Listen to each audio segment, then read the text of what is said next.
As a fourth-generation entrepreneur and business owner, I know the grit and grind that it takes to run a business.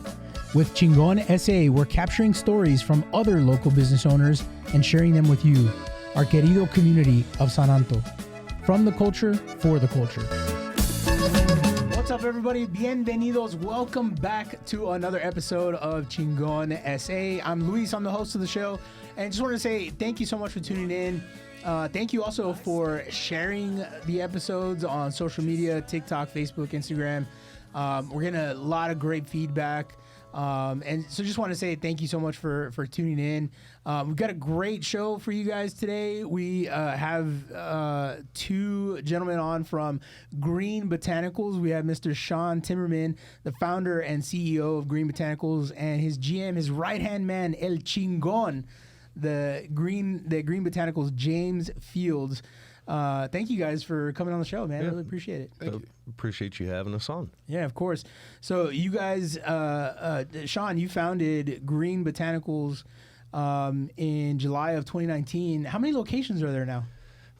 Currently, there's 6. There's 2 franchises, Universal City and Austin, and then the ones that I operate, which are New Braunfels, Seguin, San Antonio, now Bernie just opened. Yeah. So you're not just in San Antonio. You're all over San Antonio.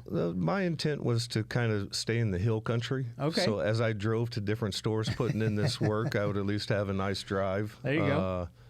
But I enjoy the hill country, San Antonio community, and glad to be a part of it. Yeah, in Bernie, you're right off of Main Street. I mean, you're right in the middle of the action. Pretty much, if you go through Bernie, you're going to pass my store. Yeah.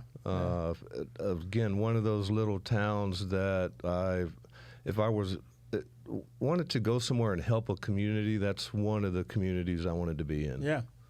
Yeah, you got another location in Seguin, which is another small town. Yeah. The one in San Antonio is off Hildebrand, kind of close to I-10-ish, maybe. It's between San Pedro and I-10. Yeah, San Pedro and Blanco is probably. That's a good description as well. Yes. Yeah. And then you said the other location, the fourth location, New Braunfels. New Braunfels, that's right. That's the original location. Okay. Opened the doors in 2019. That's what kind of feeds all the other ones. The OG store. Yep, that's it. Awesome. So how did you? What inspired you to start Gruene Botanical? What was the kind of catalyst to getting that off the ground? I've been using cannabis for now 30-something years, and I've had medical cards in Colorado, Oklahoma, and could have been involved in the industry there, but it meant something to me to bring that industry back to my community. Yeah. Are you originally from San Antonio? I'm from New Braunfels. New Braunfels, okay. Yep. Yeah. From New Braunfels. I do enjoy San Antonio. I've been in and out of it, lived in different areas. Great community. Yeah. James, what about you? Are you from San Antonio? Nah, not originally in Texas. But you got here as fast as you could, right? I moved here from Washington State, actually. Okay. Where I was a part of the medical industry. Pacific Northwest. And then the retail and, whole legalization there. And then my wife got stationed here. Okay. Nice. And, happy wife, happy life. So that's right. We traveled. Yeah. I just got lucky and found this guy, to be honest with you. Yeah. So how long have you guys been working together? A year and a half now. Really? Okay. From the dynamic that you guys have, I would have figured it would have been a lot longer. You guys seem to get along pretty well.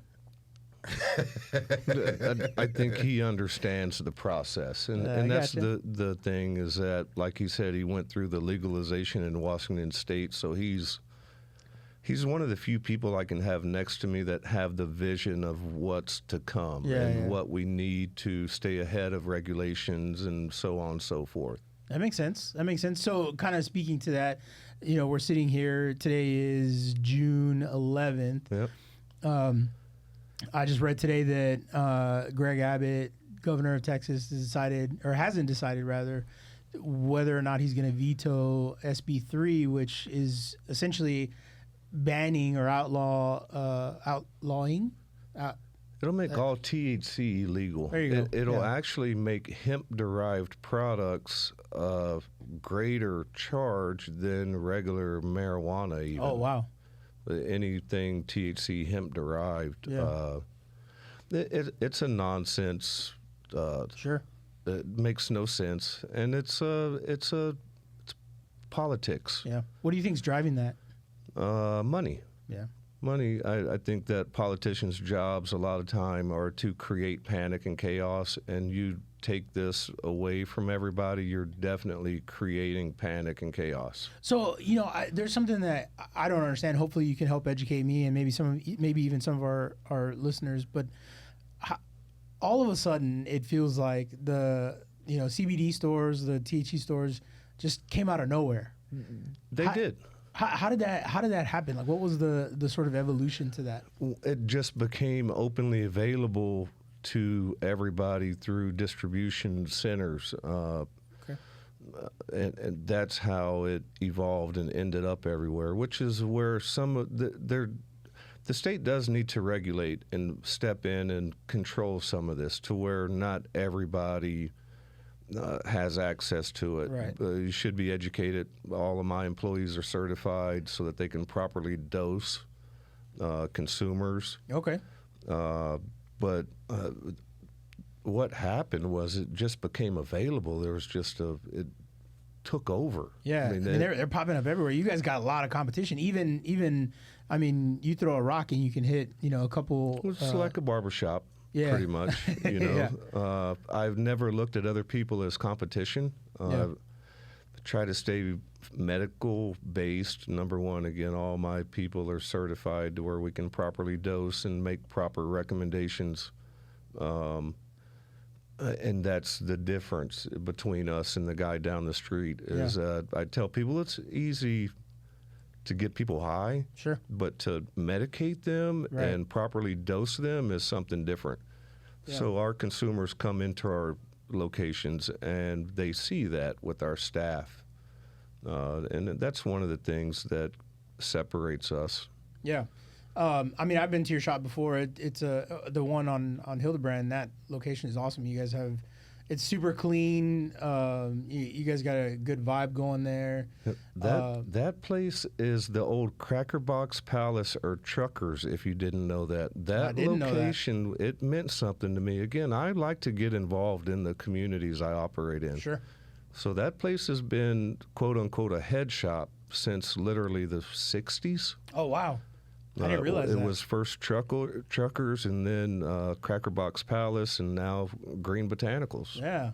Yeah, that place is cool, man. Third generation. Third generation. I love it. That's awesome. Decades. Yeah. Decades. 50-something years plus there. Yeah. You guys have a celebration, I think, or an event anyway. Is it always around 420, I guess? Like April 20th is when? I do try to do a 420 event, and we have an area to host events there and do stuff. And then I'm a car guy, so I always get involved in car shows and Lowrider, Lolo, as a lot of the locals will know those shows. Yeah, yeah. I remember when I was there last week or the week before, you guys had I think it's a new edition or a newer edition anyway. You guys have a VW bus that you got decked out with Gruene Botanical on it. The all-electric buddy bus. Yeah, yeah. That's actually James's idea. I blame that on him, or give him credit, however you want to call it. I'll take both. Yeah. That thing is awesome, man. I love how you guys have it decked out. It's green, which is appropriate, obviously. Yep. That bus is really cool. How did that idea come up? What are you guys doing with it? Like, what's the? It's mainly more for marketing, a rolling billboard, and we use it to deliver orders to the stores and stuff like that. But again, being a car guy, I mean, it's just for marketing. I enjoy cool stuff. Yeah. That thing's pretty cool. Yeah.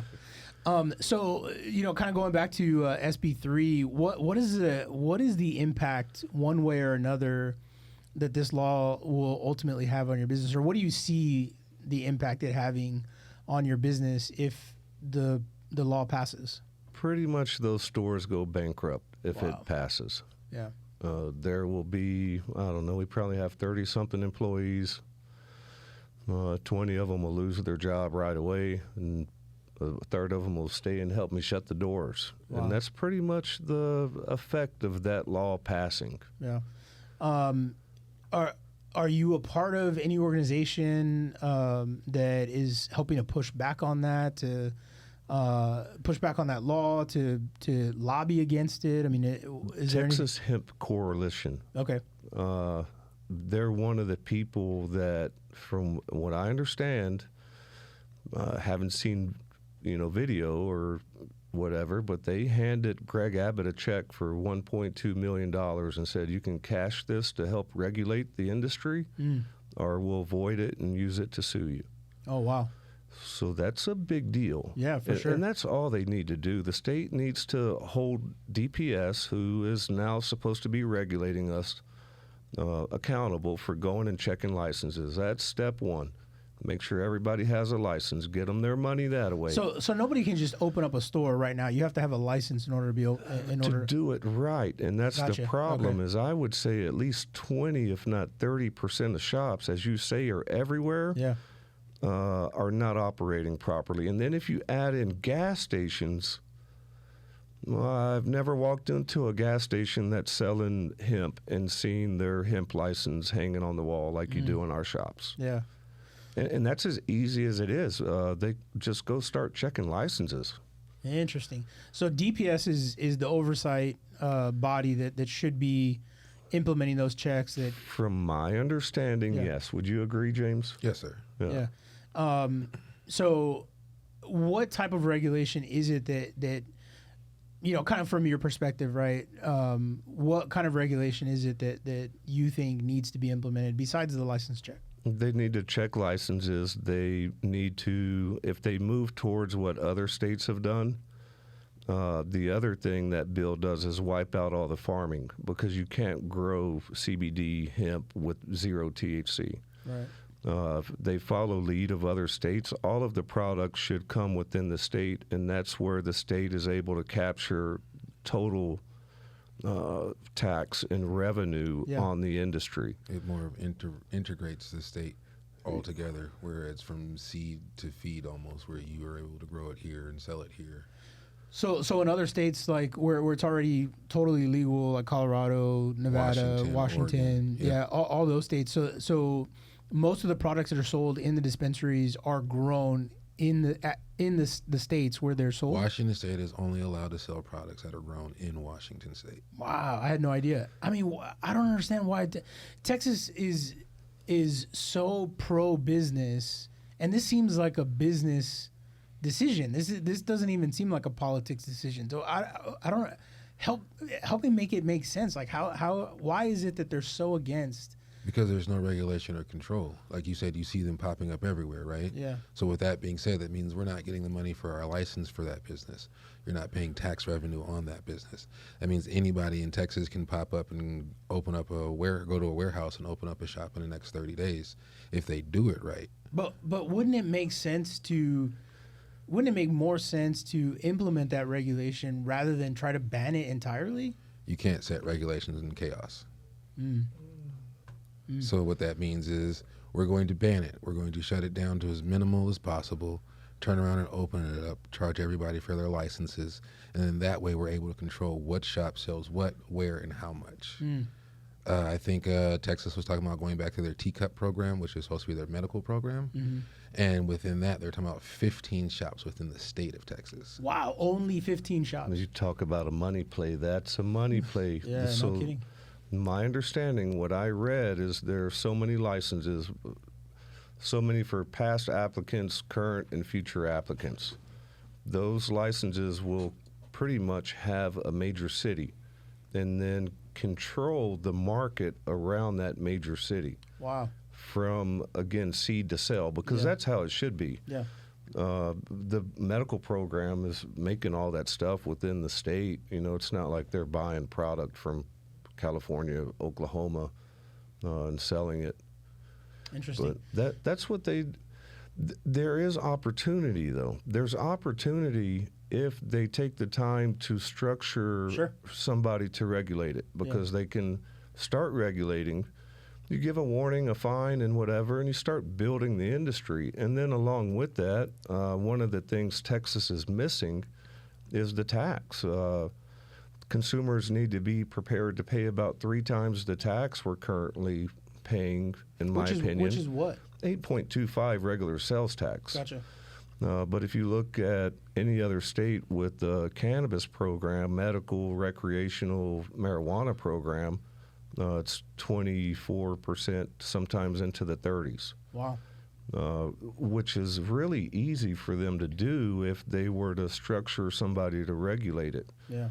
It would be just like tobacco, alcohol, gas. I mean, all that stuff is taxed. Yeah, I mean, and that's the thing. I mean, you bring up a good point. I mean, Texas already has infrastructure to do that, in that they're regulating the beer and wine and alcohol sales and all that kind of thing, because they're regulating not just retail stores that sell those things. They're also regulating how people are selling them in bars and stuff like that. So why wouldn't that easily translate to what you guys are doing? It kind of goes back to touch on what you were saying earlier, and it truly being about the money, because cannabis takes from alcohol consumption, prescriptions, and other markets. So my opinion again, I don't think TABC wants to step in and help regulate it. They don't want it available because it takes from their money. Same thing with pharmaceutical companies, or tobacco. They're going to have to create their own people. And this is where it's a process. And James mentioned this to me, is that once they have those people, they then have to train them how to regulate it. Right. So there's not going to be a light switch in this situation. Yeah. And everything work one way or the other. But again, what I don't understand is, there's other states that are doing this with some success, if not pretty successful programs, right? So why can't we learn from what they're doing, take the best parts of it, improve on it? What am I missing, guys?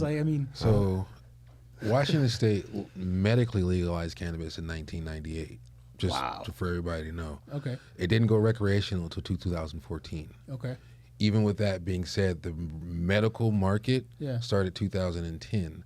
We're talking about 20 plus years before there was even a market for what was going on. It was just more or less, how do I put this? It was more or less a medication, or they would use for scientific needs. Yeah. Once the medical market started in Washington State, it was one of those that kind of blew up like it did here in Texas. And before Washington State went recreational, they did the same thing where they forced majority of the medical out, and then they opened it recreationally. The huge gap for that, though, is once again regulation.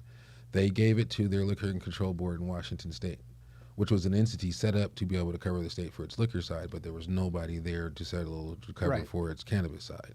So then it was another 2-year process to even get people in, trained, aware of what they should be looking for. I was in that industry for 10 plus years, and I can tell you I ran at least 4 different shops, and I could see a new cannabis control board guy every 3 months. Wow. A lot of turnover. It's not even a lot of turnover. It's just as they expand, gotcha. You're taking the old guy from one spot and putting him out somewhere new and bringing in a new person, gotcha. And slowly training and going on and so forth. Gotcha. Because it was growing rapidly. But it's something that has to be built upon. Yeah. Like you said, it's not going to be a magic wand or a light or something that's just going to flash and everything's going to be set up. I would suggest, at least in my opinion, take some, like you said, some of the best of what other states have that are working, and then more or less try to figure out a way to implement them for Texas. With regulation does come revenue. Sure. And it's more than just taxes or being able to, tax licenses or anything like that, but the jobs that it brings as far as those people who have to monitor said regulations. Yeah. I mean, that is a state job right there. That's another revenue for Texas that should be looked at. Yep. Interesting. So,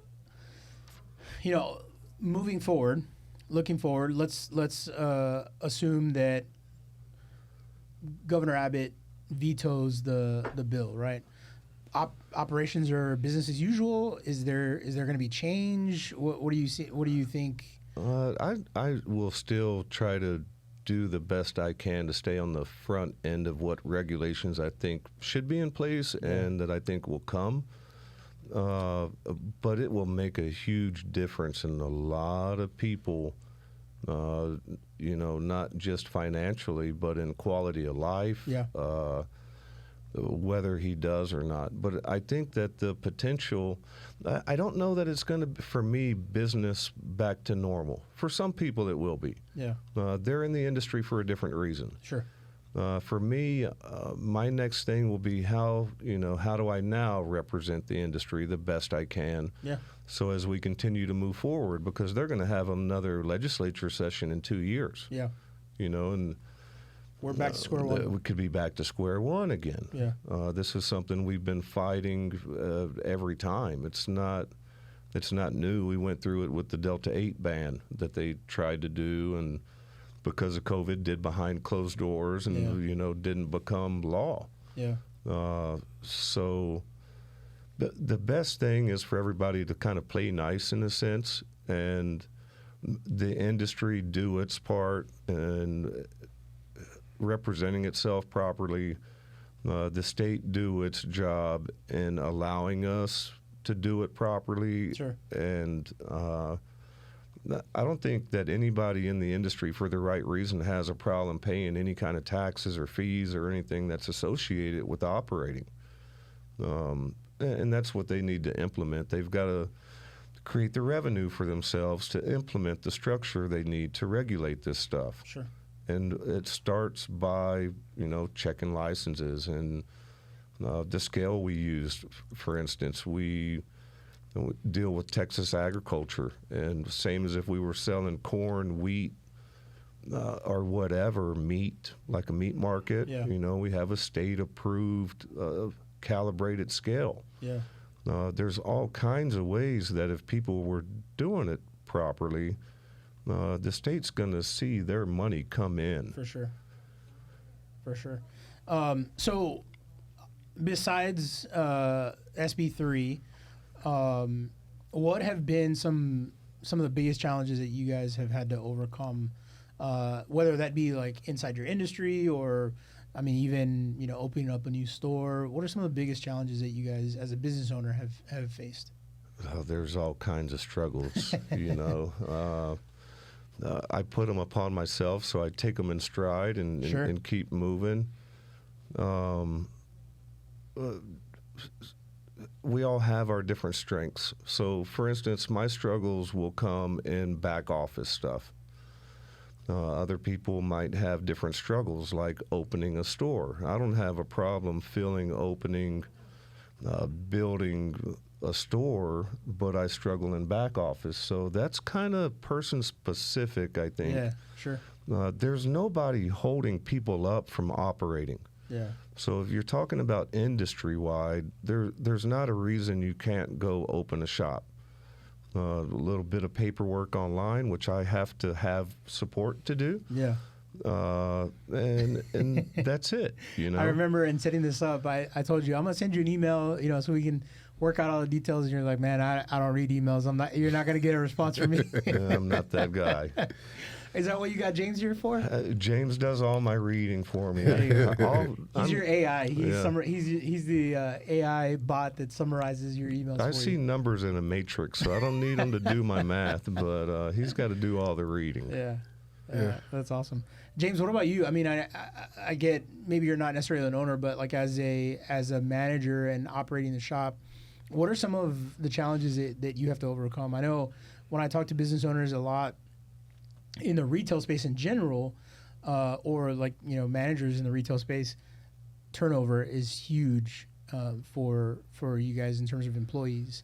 Is that something that you guys face? In this growing industry, turnover is always going to be huge. One of the luckiest things, at least for us anyway, is that we have a couple of good, solid employees that have been there for a couple of years that are willing to get dirty and get down and get those hours and, do what they have to do to make sure that we stay running. Sure. As far as some of the biggest challenges, I wouldn't say turnover. I say more of training or product knowledge. Yeah. Coming in as a new staffer, sometimes you're a little green. You don't, sure.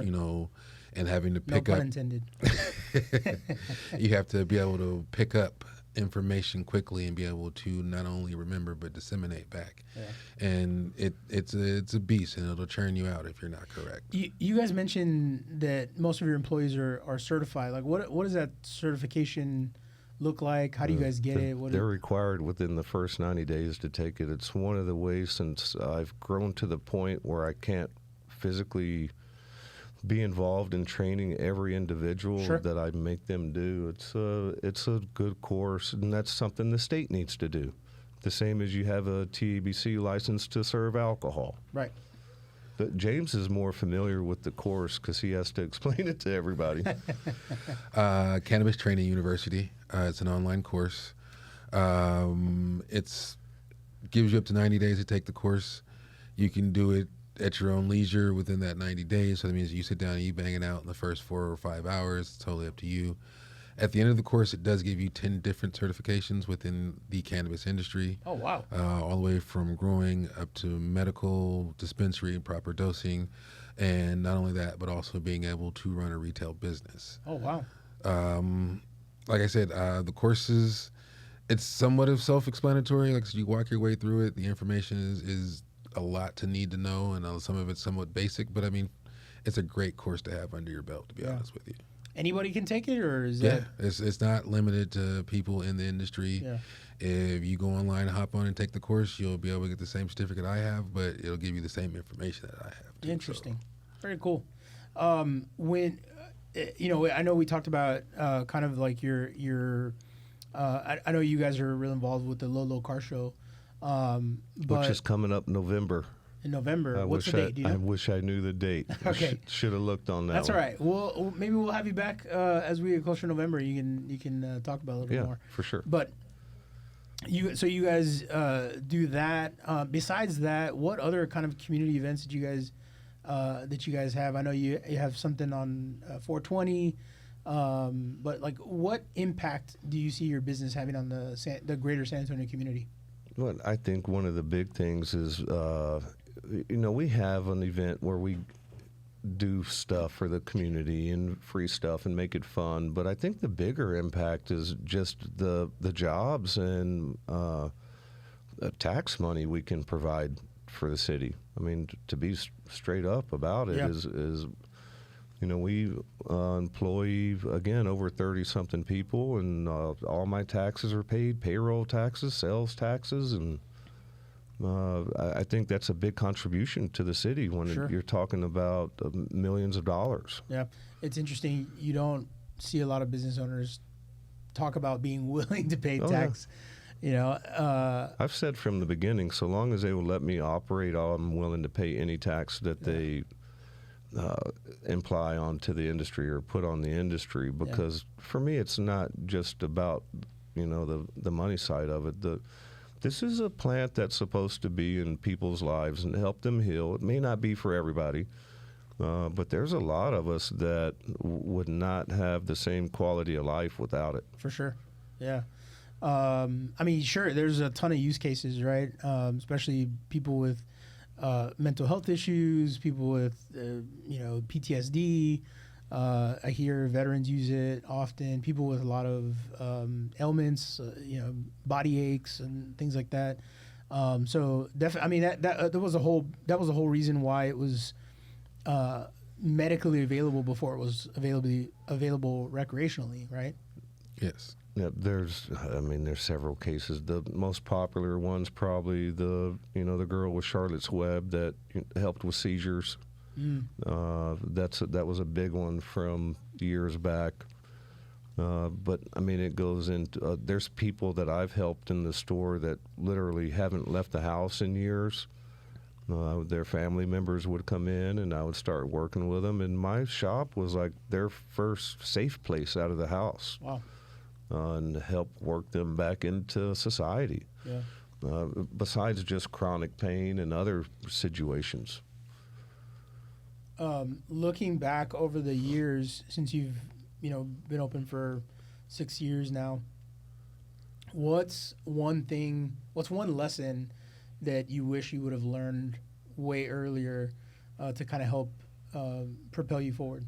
Making not that I didn't sacrifice a lot, but making the sacrifice to hire the right people. Instead of thinking I could do everything or trying to save a couple bucks an hour or something like that. And it's still something I learned, and learning how to manage now, even. But payroll and hiring the right team is very important for people to recognize very early on. You get what you pay for in life, and that comes with labor as well. 100%, yeah. Yeah, one of the things that I've heard a lot of business owners, managers talk about is building the right culture for your team. What do you think the culture looks like with your stores? I don't know if your employees from all the stores kind of know each other. Do you just have like little built-in communities in the different retail stores that you have? How do you guys keep that culture going? I mean, we all know each other. They're all able to communicate and talk to each other. We have a group chat that everybody's a part of. Each store has its own group chat. Not only that, but we do have events where everybody from certain stores do show up to be able to help represent, the store and the brand. 420 event, the Lolo show, where we were all out trying to make sure that everybody knew that we were there. I mean, for us, I want to go as far as saying a family, but I would say that we're all in this industry to make sure that it succeeds. Nice. They're all involved in the community too. Yeah. And I set them up that way, and I try to hire people that are from the community, so they can understand the people they're dealing with. Right. But each store is set up for its own community, and the staff as well. Yeah, nice. In terms of when you think of legacy, what does legacy look like for you guys? For Gruene Botanical, what does it look like for your community? What does it look like for your business? What does it look like for your family? The SB3 is going to have a big impact on that. For sure. But where we're at right now, I'm actually happy and comfortable with. And even if it does pass, I see a brighter side coming. But I think that being one of the first ones that truly brung medical quality cannabis and education to Texas, for me, is a big thing. That's something I feel will be passed down through my employees, through my consumers, through my business, for a long time to come. Nice. That's awesome, man. James, what about you? What does legacy look like for you?